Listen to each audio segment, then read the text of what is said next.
Go time. Oh my God.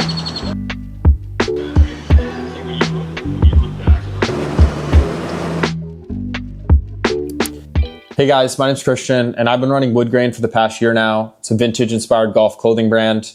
And so far we've only really done short form content, but for my personal, I really wanted to take on YouTube. I think it does a better job of taking guys really behind the scenes and showing you what it takes to build a brand and what my day-to-day looks like. I've been kind of pushing it off because I've wanted a very specific lifestyle to be able to document it. But rather than waiting till I achieve that to start documenting it, I want to bring you in my life now, show you where I'm at and what my goals are and where I want to take this brand. This is the first video of many, and I really want to document the journey and bring you guys behind the scenes on what it takes. So I have a long work session tonight. I have no idea how long this video is going to be or how many days are going to be included in it, but it's currently 7:30 right now. I'm planning out for next summer. This is something that I learned about a clothing brand that I didn't know when I was starting, is everything is planned so far in advance. So it's currently June 17th and I'm planning for next summer already, which seems weird, but you need to get a year out for all of your designs, pretty much anything you do in this space. So I'm going to go in and pull a bunch of reference photos. Pinterest is my absolute best friends with this. I've stopped scrolling TikTok and started scrolling Pinterest, and it's leveled up my brand so much. Even the way I dress is heavily influenced by Pinterest. I'm able to take inspiration from so many different aesthetic photos, apply them to my brand. What do I like about this piece? What do I like about this piece? And pull from them and pull different reference points to create one great garment. So I'll be designing a bunch of summer stuff right now. Peace.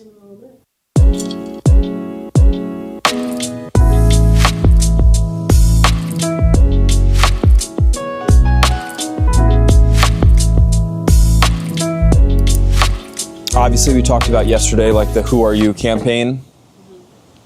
And I really want to work on this next campaign, making it as cohesive as physically possible. So like if we're doing like a Who Are You campaign, that should be, or whatever we decide to name it, we should be repetitively saying that, having it in the caption, like really drive home an actual message that we think is a notable message for Woodgrain to take on. I want to add on the website, like buy the look to upsell. I've been watching a lot of e-com brands and they need to focus on conversion and average order value more than we actually do. But the more we can adopt these like small strategies, it'll help us a lot because it's an effective way to upsell without doing much work. Feeling the novelty of what we're posting running out. Yeah. And that's why stuff is performing worse. And I thought about it, but this was a novel idea a year and a half ago.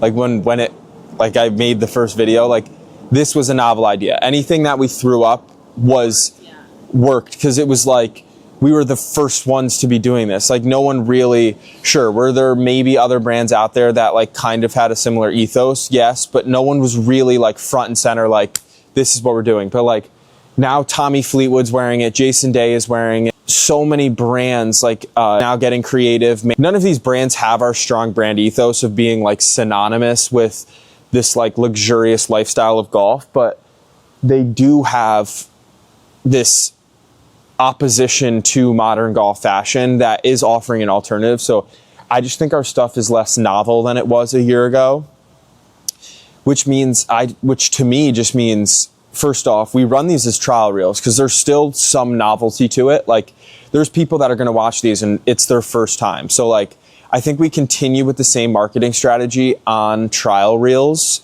And I think we should really utilize trial reels, but I do think that we should, with our main socials, really dig deep and think like, what are the goals of our brand and what message are we trying to get across and really understand that. It needs to be synonymous with this like luxury lifestyle of golf. And we need to talk about ways to achieve that without spending a ridiculous amount of money. Putting modern golf fashion against what we're trying to create. with imagery and mature videos that give that vibe.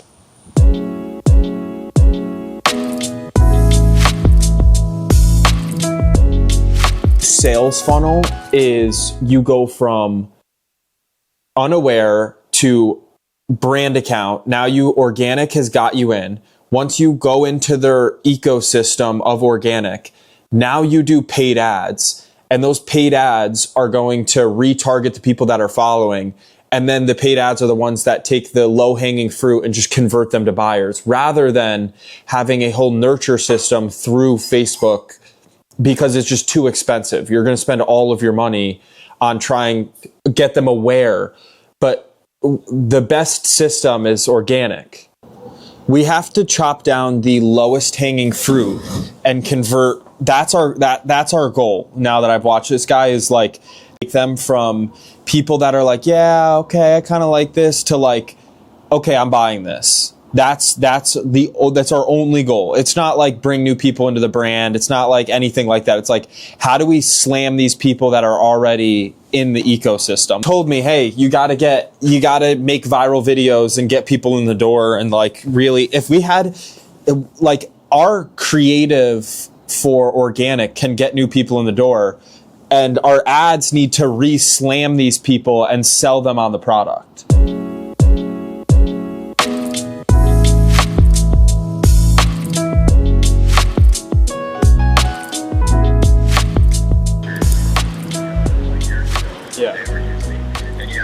A few really good rounds, and then you're like, okay, this is now a real thing.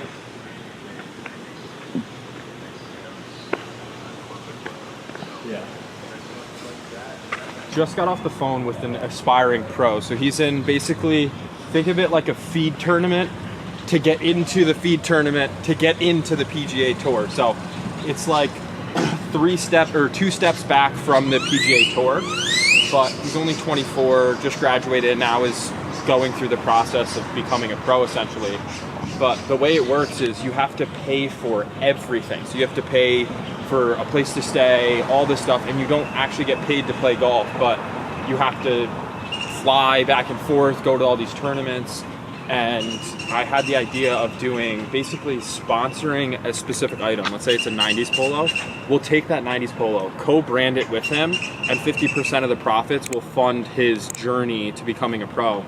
And obviously, it kickstarts his content creation journey a little bit as well. So I'm really kicking around that idea, designing something, documenting the process of building a shirt with him, or a polo, or trousers, or really whatever he picks, even if it's a windbreaker, and co-branding it with him and going through the process of development. He has great style, so I'm very confident in the actual piece that'll come out in the end of it, but it's really exciting, and I feel like it could be the start of something that we could continue to do, take players with really good style that Woodgrain, we feel like they embody Woodgrain, and take them and sponsor them without actually coming money out of my pocket, because obviously as a young guy, I don't have the money to send him to Europe to go play on tour.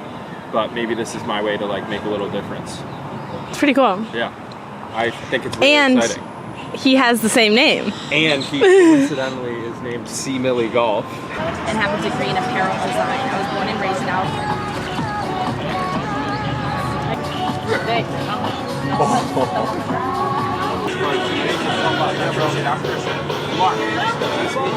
Saw a lot of New York stickers, so I knew we were in a good spot.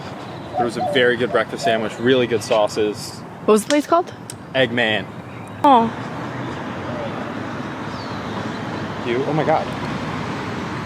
Is it coming up to me? Yeah. I really want to hold that one.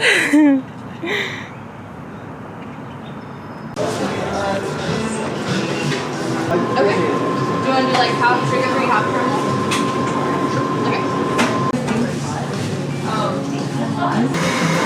Okay. Yeah.